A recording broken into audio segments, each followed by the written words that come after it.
So I'm talking to an old friend, Bill Kristol. We happen to be together. I'm out of Stanford at the moment. We're both in New Orleans, but it's been a good occasion to catch up. So Bill and I go back a long ways. I believe I inherited your apartment in Cambridge. Right. You were a year ahead of me in the Gov department at Harvard, and we were both there at that time. So it's quite a few years have passed since. Quite a few decades. Quite a few decades. Really, right, get honest. Yeah. We're getting kind of close to half a century, so oh my God. Oh God, yeah. don't mention it. So so maybe we can just start with the current global situation, which is pretty dicey because we've got this ongoing war in Ukraine that's been going now for 18, 19 months.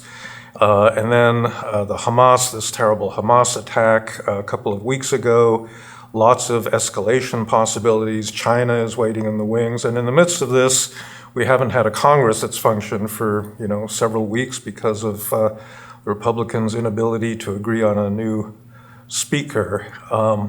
What do you think about this moment in history? I mean, it's very dangerous to speculate on this because presumably we're going to know what's happened in, let's say another year. But how do you feel about the moment that we're in? Yeah, I think the combination of the international instability and the domestic instability, especially domestic instability in many places, but especially here in the United States, which has been sort of the anchor, which has muted, you might say, the implications of regional wars or international blow-ups or possible blow-ups over the last long time, 75 years, but certainly since the end of the Cold War as well. I mean, that the combination of the instability at home and abroad, I think, is one thing that makes the current moment particularly unpredictable, fraught. It may all work out. I mean, work out's too strong. We've had a terrible war in Ukraine and now a terrible attack in Israel, and we'll see what happens there. But, keeps it manageable, you might say. Mm-hmm. But there are an awful lot of ways in which this can escalate, and there can be unanticipated consequences. And what did Rumsfeld say? There are the known unknowns and then unknown unknowns. And other people get to do things, Iran, China, Russia, friendly governments too, actually. And who knows what the consequence, it's not like, people don't talk about this as if it's a chess game. So there's Russia, or several chess games, Russia, Ukraine, Israel, Gaza, and they each get to sort of play out. But other people can butt in, or other incidents can just happen, or sure. Accidents even can happen.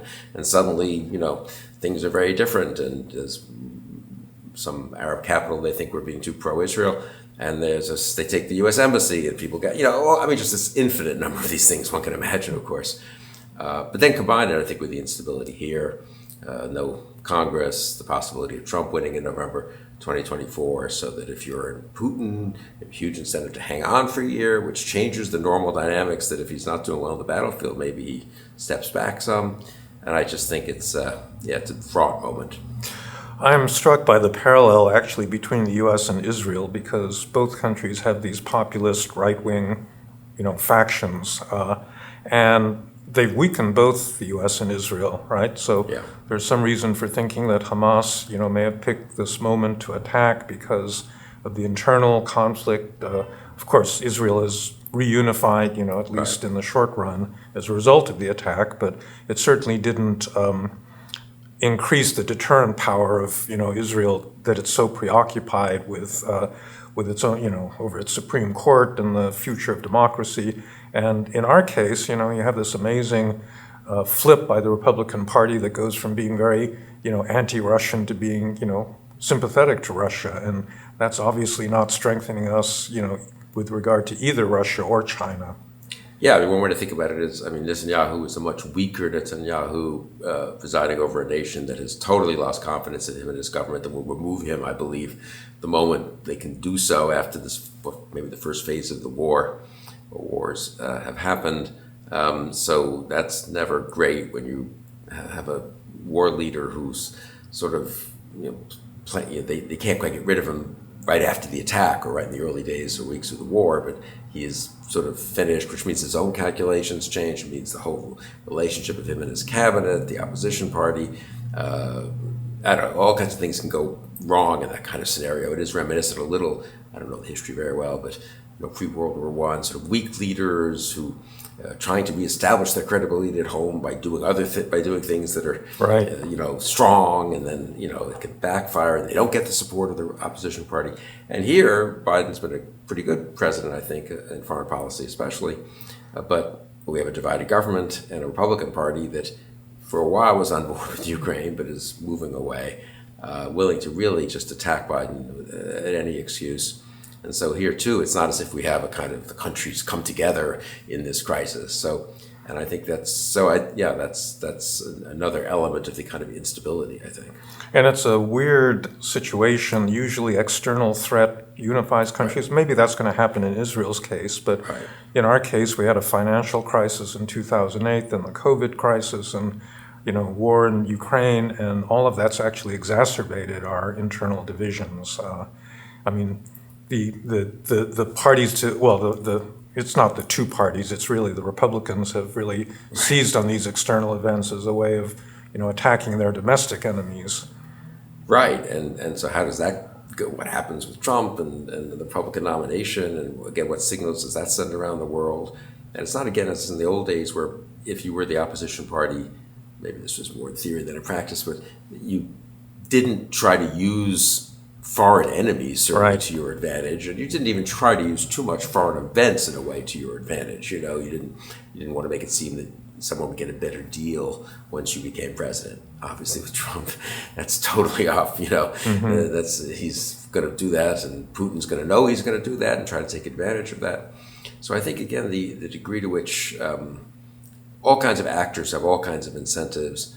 Some of them to do things that are rash, some of them to do things that are self-interested, maybe not rash from their point of view. Probably most of them not very good for us, though. Now there have been positive things. Europe has been much stronger in support of Ukraine than one might have expected. That I think is being undercut by the Republicans in Congress here to some degree, but not yet. And Not maybe, completely, yeah. Yeah, and maybe Ukraine will have success in Crimea, and then suddenly things will look much better there, and maybe things in the Middle East could sort of work out decently after this terrible last few weeks. And so, again, I think it's unpredictable, which means it's not all downside. It's a little more obvious when you've had a reasonably stable, 30 years post-Cold War, reasonably. The downside risk of sort of the system beginning to fragment is so obviously greater than the upside. Now, maybe that also pulls people back together, though, in a sense that you feel like we cannot go into these uncharted waters, so let's restrain the bad actors. But one's impression is Putin is more of a risk taker than he was, 5 years ago, would you say? Xi seems to be more of a risk taker than he was 5-10 years ago. Hamas has taken a big gamble. Netanyahu might be more of a risk taker in his own way. Iran, hard to tell. I mean, they've always been troublemakers and have always tended to pull back from a real, confrontation. Khamenei's an old man. Who knows what he's thinking? Who knows what? Anyway, that's where I think you just get all these different players at once. It doesn't take much to make it very dangerous. And though I think the Biden administration has done a pretty good job, I've got to say I don't think the country as a whole, or maybe more importantly, the political class, business class, the kind of, let's say, the elite of the country as a whole, have really come to grips with the fact that we're in a new world. Right. And it is, not that everyone has to sort of be quiet and support the president no matter what he does, nothing like that. Not that everything has to be fundamentally changed. We're suddenly going to become go to war mobilization like in 1941 or something like that. But people haven't really internalized the notion that the 20s is going to be a very different decade, I think, from the aughts, despite Iraq and Afghanistan and those difficulties, or the teens, and that would have unanticipated consequences too, I think. Yeah. Okay, well, I want to pivot to a different question, a little bit more personal one about, the evolution of us and our friends over the last few years. So you've made, quite a journey from being a conservative Republican to being a never Trump. I don't know if do you consider yourself a Republican still? No, I sort of usually say ex-Republican, or I used to use Buttigieg's phrase from 2019 when he was running. He said, I want the support of Democrats, liberals, moderates, even future former Republicans. Yeah. But at some point you can't keep saying you're a future former Republican. So I'm just kind of a former Republican at this point. Right.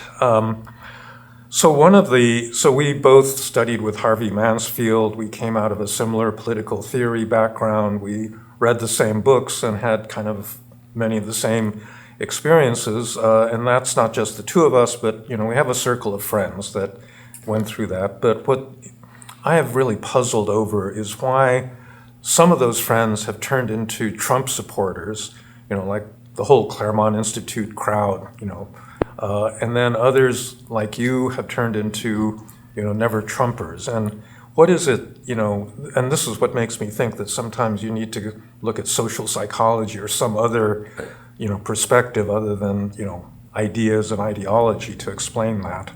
I mean, obviously the ideas which sort of held us together, and let's just call it Straussianism to be in a very kind of shorthand way, were a complicated set of ideas, and some people were more attracted to some aspects of it than others, and there were political differences among all of us over the decades, including among Strauss and his students, I think, even in real time.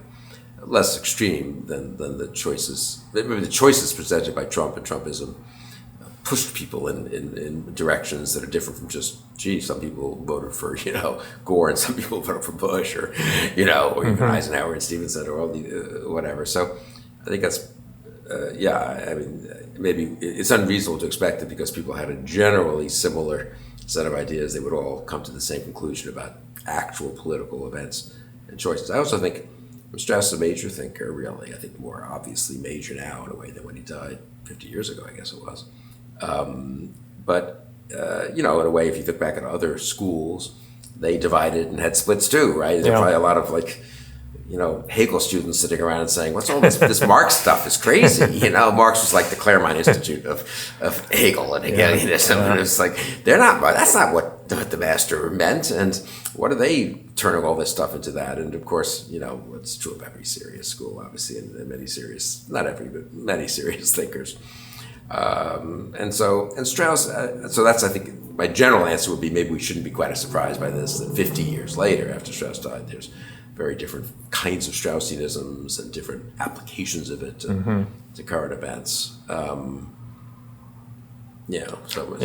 Maybe we shouldn't be quite as surprised. I don't know. Well, the other thing I should say about Strauss and Straussianism in particular, I don't know how much people know about it, but insofar as it's a critique, you might say, of an unthinking loyalty to modernity, to progress, to technology. That's a lot of revival of the ancients that Strauss is associated with. That can lead in very different directions. I think in Strauss's own case, and most of his students, it led to a tempering of utopian hopes about modernity, but still a willingness to defend what was healthy about liberal democracy, try to improve it in certain ways, a kind of Tocquevillian or Montesquieu, or you could think of a million thinkers, attitude towards modern liberal democracy. But obviously, once you unleash, as it were, the critique, you don't quite control it and how other people take it. And it always had the potential to go in a much more radical direction. Yeah. Strauss himself toyed with that when he was a young man, and then very much pulled back from the facile radicalism of the early 30s. Some of his friends, unfortunately, stayed with it through the 30s. And sort of liberal democracy is problematic, so we're going to become fascists. Of course, more famously, a lot of other intellectuals are going to become a communist. I think maybe the lesson of how dangerous that succumbing to that was very visible for the Strauss himself and for his own students. If you're living in the 40s or 50s or 60s, that's really an obvious thing that you ought to be careful about. Yeah. Maybe 50 years later now, it's not so much. And the radicalism is more appealing because its consequences, really terrible consequences often, are less vivid. Yeah.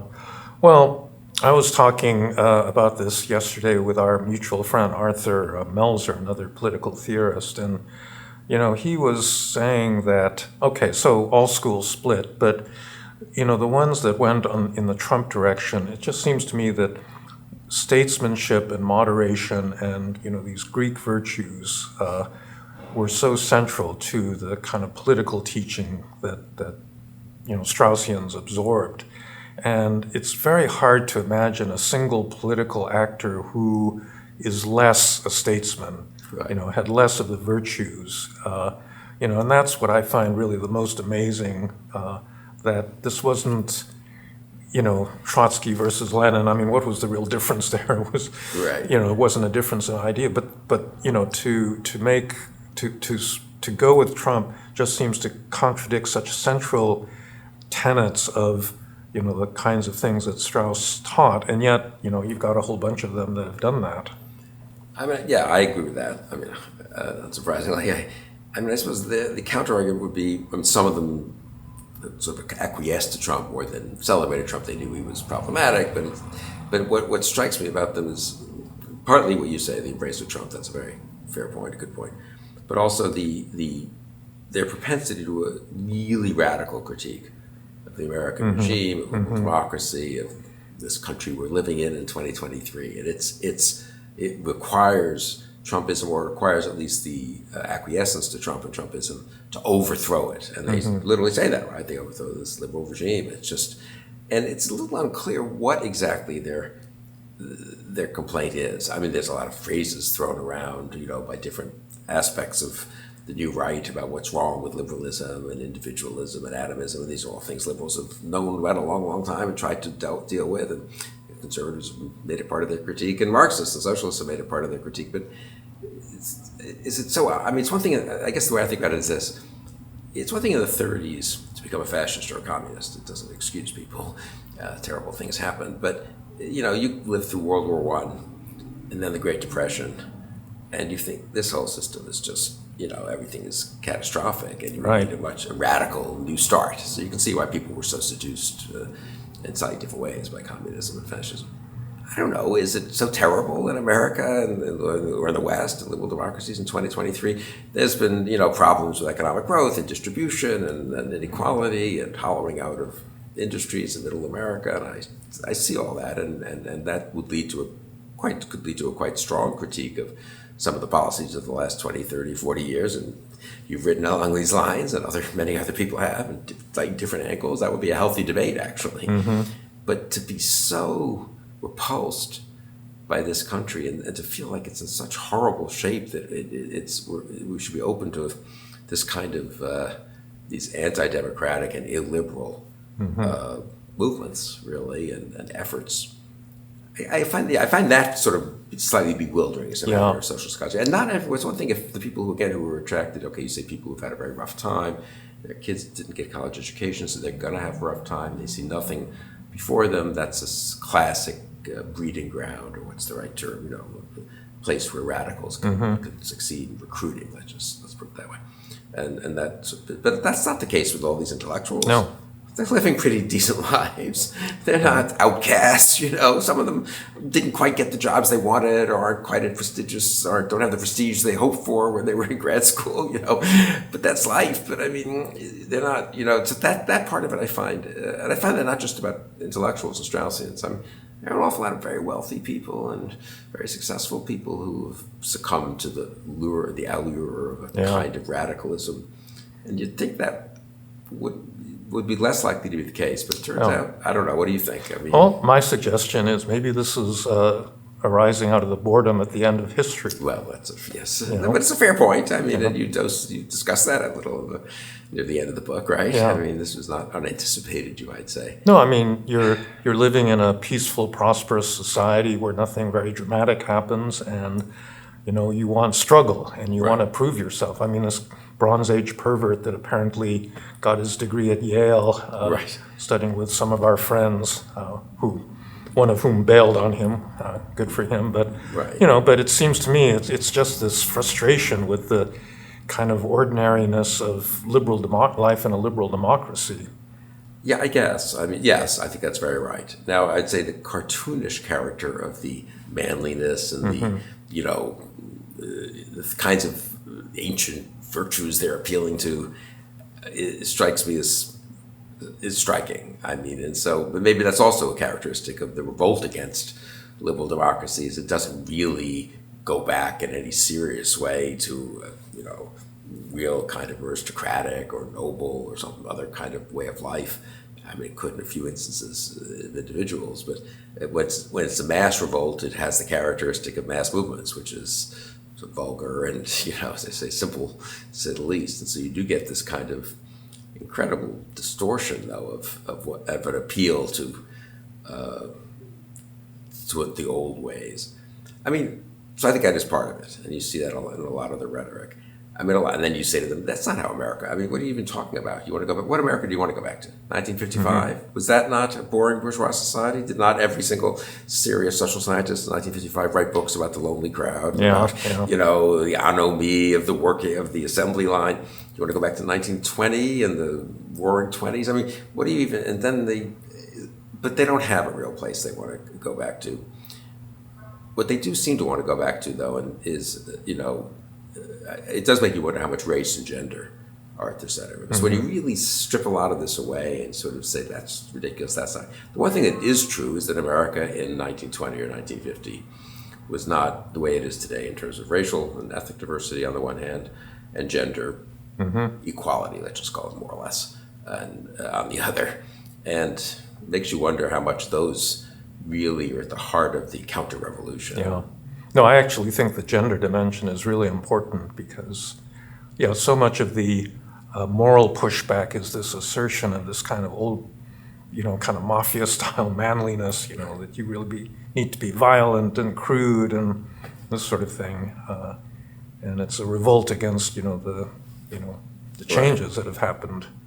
Right. And I suppose that was also in the 20s and 30s, the revolt against democracy in Italy and Germany had an awful lot of that. So, I mean, one way I've tried to put it, I don't know how to explain that. These are deep waters. But I mean, let's put it this way: the fascist tendency, or possibility, or inclination, temptation, is always present. Maybe that's one way to say it. I mean, I'm using fascist in a sort of very loose way, and if I can almost say that in a non-pejorative way or in an analytical way.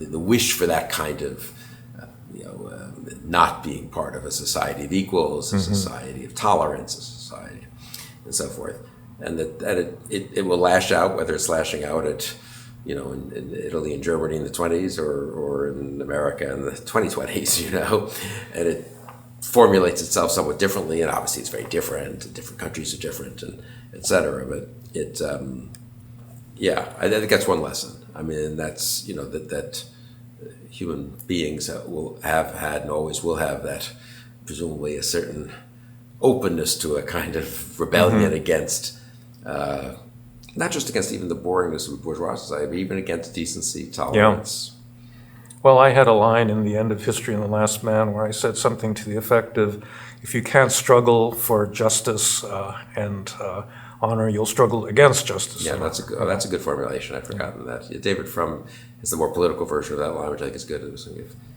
current conservatives are faced with the choice between democracy and conservatism, will choose conservatism.